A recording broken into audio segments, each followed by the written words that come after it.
Assalamualaikum warahmatullahi wabarakatuh. Waalaikumsalam warahmatullahi wabarakatuh. Alhamdulillahi rabbil alamin. Asyhadu an la ilaha illallah wa asyhadu anna Muhammadan abduhu wa rasuluh. Allahumma shalli ala Muhammad wa ala ali Muhammad amma ba'd.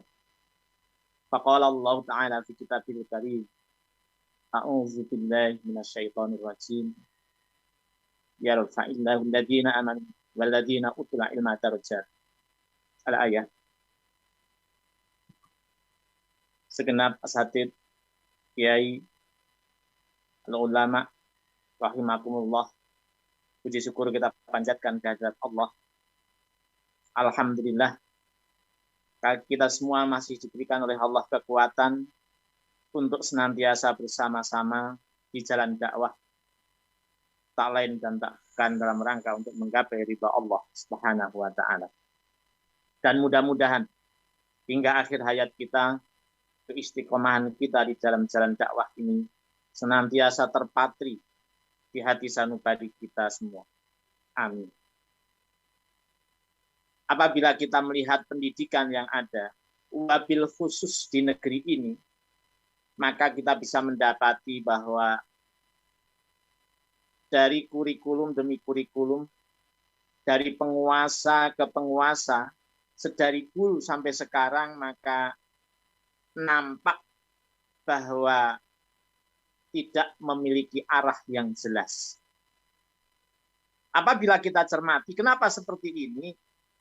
Tak lain dan tak bukan karena memang sudah salah dari asasnya.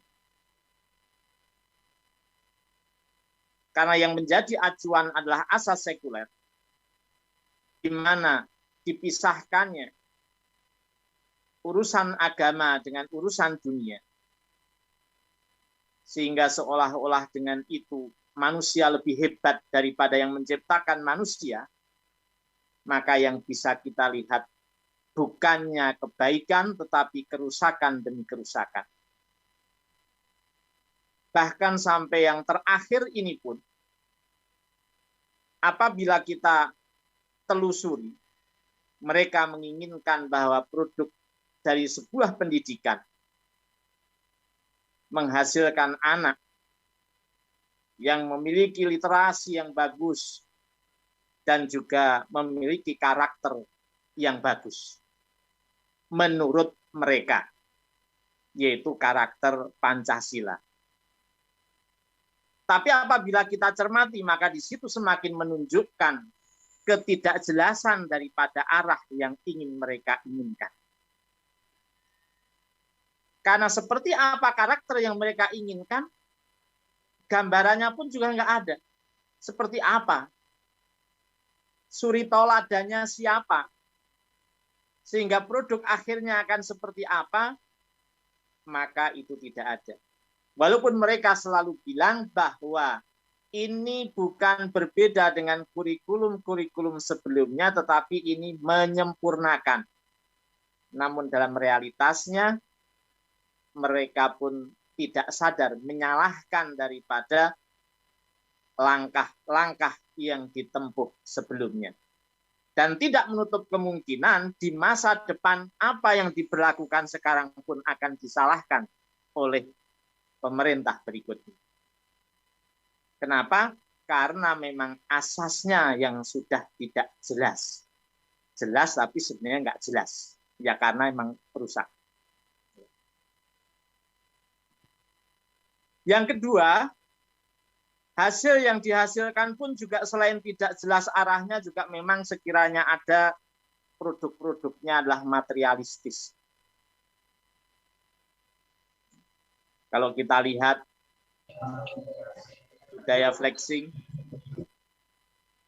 nampak bahwa penghargaan di tengah-tengah masyarakat, maka bukan dari segi keilmuannya, tetapi dari segi materi yang dimilikinya. Itu sebuah realitas. Dan yang namanya materialistis itu merupakan bagian dari produk sekuler. Sehingga ketika anak dididik dengan sistem yang seperti ini, sistem pendidikan seperti ini, maka wajar sekiranya hasil yang diharapkan tidak akan mungkin bisa menghasilkan anak didik yang memiliki ilmu yang mumpuni dan memiliki karakter yang baik. Dan yang perlu kita cermati, mereka akan mengarahkan bahwasanya moralitas akan dijadikan sebagai acuan dalam pembentukan karakter. Dan itu pun juga akan menghasilkan hal yang sama. Itu bisa kita duga dari jauh-jauh hari. Ikhwani fillah rahimakumullah. Hal ini sangat berbeda sekali dengan sistem pendidikan Islam. Jelas bahwa di dalam Islam, politik pendidikan, siasatu taklimnya adalah takwinus sahsiyah. Itu takwinul aqliyah islamiyah dan nakliyah islami. Jadi jelas dan nggak usah rumit-rumit. Yaitu bagaimana membentuk anak didik memiliki pola pikir yang islamis. Sehingga segala sesuatu dia pikirkan senantiasa dikembalikan kepada bagaimana Islam menyelesaikan permasalahan. Demikian pola sikapnya adalah pola sikap yang islamis. Maka kecenderungan-kecenderungan yang muncul pada hasil pendidikan adalah memang kecenderungan terhadap Islam. Maka ini merupakan hasil pendidikan yang sangat dirindukan oleh siapapun orang. Sekalipun mereka itu orang yang rusak, maka ketika mendapatkan arah pendidikan yang semacam itu, mereka pasti akan senang, akan bahagia.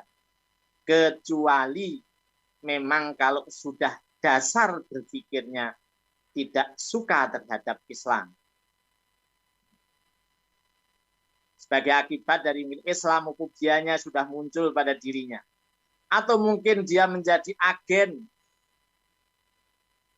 dari suatu sistem tertentu memang untuk menjauhkan Islam dari umatnya. Sebagaimana yang sekarang terjadi.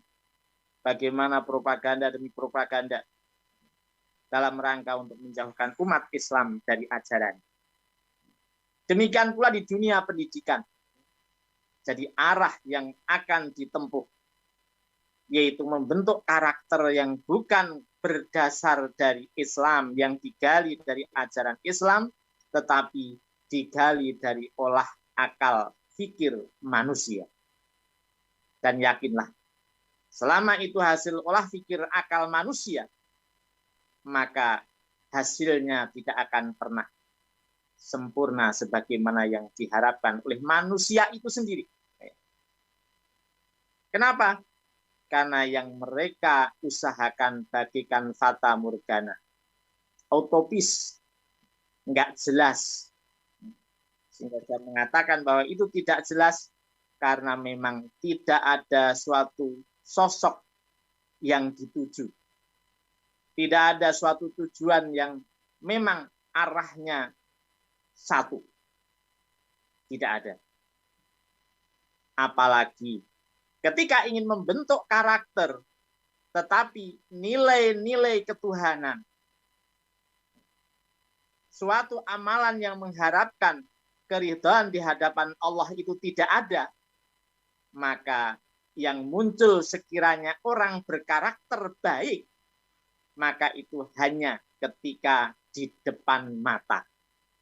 Di balik itu, maka dia akan berbuat sesuai dengan hawa nafsunya. Jadi tolok ukurnya pun juga tidak jelas. Karena apa? Tentu mereka menjadikan manfaat sebagai tolok ukurnya. Jadi kalau pendidikan sudah menjadikan manfaat tolok ukur, maka jangan berharap di situ ada karakter yang baik yang diinginkan. Oleh karena itu, hanya ada satu jalan bahwa ketika kita ingin menghasilkan anak didik yang berkarakter baik, maka tidak ada pilihan lain kecuali kembali kepada sistem pendidikan Islam yang terbingkai dalam sistem pemerintahan Islam, yaitu khilafah Islamiyah. Kenapa demikian? Karena pendidikan tidak bisa dipisahkan dengan lingkungan, dengan sistem yang memayunginya. Sebaik-baik pendidikan yang ada di dalam sistem sekuler, maka tetap tidak akan menghasilkan generasi yang terbaik. Sebagaimana generasi-generasi di masa dahulu, mereka mumpuni di bidang keagamaan, mereka juga mumpuni di bidang ilmu pengetahuan yang di bidang kedokteran, di bidang matematika, di bidang optik. Hal semacam itu sangat mendasar sekali. Sehingga itu sampai sekarang menjadi pijakan acuan perkembangan ilmu di masa kini. Mudah-mudahan kita berharap kepada Allah. Amin. Tak lama lagi Amin. Allah berikan pertolongan kepada kita. Amin. Karena Ya hanya Allah, adanya ya pertolongan Allah lah apa yang Amin, kita amin. inginkan bisa tercapai, yaitu Amin, tegaknya ya kembali Allah. sistem kehidupan Islam, sistem pemerintahan Islam, yaitu Amin. khilafah ala minhajin nubuwah. Amin. Wa minkum assalamualaikum warahmatullahi wabarakatuh.